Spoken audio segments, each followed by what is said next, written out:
महाराष्ट्राचा। नमस्कार, मी सुधा संध्याकाळमध्ये आपल्या सगळ्यांचं स्वागत। श्री तुळजाभवानी देवीच्या शारदीय नवरात्र महोत्सवाला 14 सप्टेंबर पासून सुरुवात होत आहे। या दिवशी सायंकाळी देवीची मंचकी निद्रा सुरू होणार असून ती नवरात्री पूर्ण झाल्यानंतर संपुष्टात येईल। महिषासुराचा वध करण्यापूर्वी देवीने घेतलेली ही विश्रांती असल्याची आख्यायिका सांगितली जाते।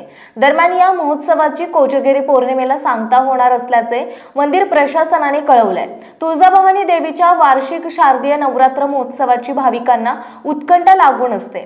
या महोत्सवादरम्यान राज्यभरातून भाविक भवानी ज्योत नेण्यासाठी तुळजापुरात दाखल होत असतात। शिवाय दर्शनासाठी लाखो भाविकांची गर्दी होत असते। हा महोत्सव 14 सप्टेंबर पासून सायंकाळी मंचकी निद्रेने सुरुवात होईल। पुढील 9 दिवस देवीची निद्रा सुरू राहील।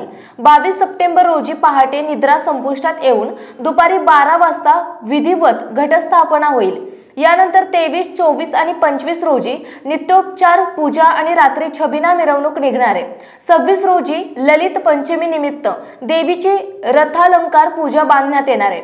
27 सप्टेंबर रोजी मुरली अलंकार, 28 रोजी शेषशाही तर 29 रोजी भवानी तलवार अलंकार पूजा बांधण्यात येईल। 30 रोजी दुर्गाष्टमी निमित्त महिषासुर मर्दिनी अलंकार पूजा होईल। 1 ऑक्टोबर रोजी धार्मिक विधीने घटोत्थापन होणार आहे। याच दिवशी रात्री नगरहून येणारे पलंग आणि बुरहानपूर येथील संत जानकोजी भगत पालखीची मिरवणूक काढली जाईल।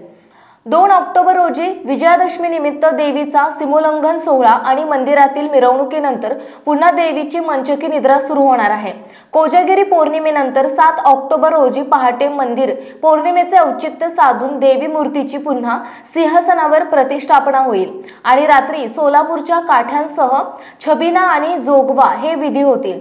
8 ऑक्टोबर रोजी या शारदीय महोत्सवाची महाप्रसादाने सांगता होणार आहे।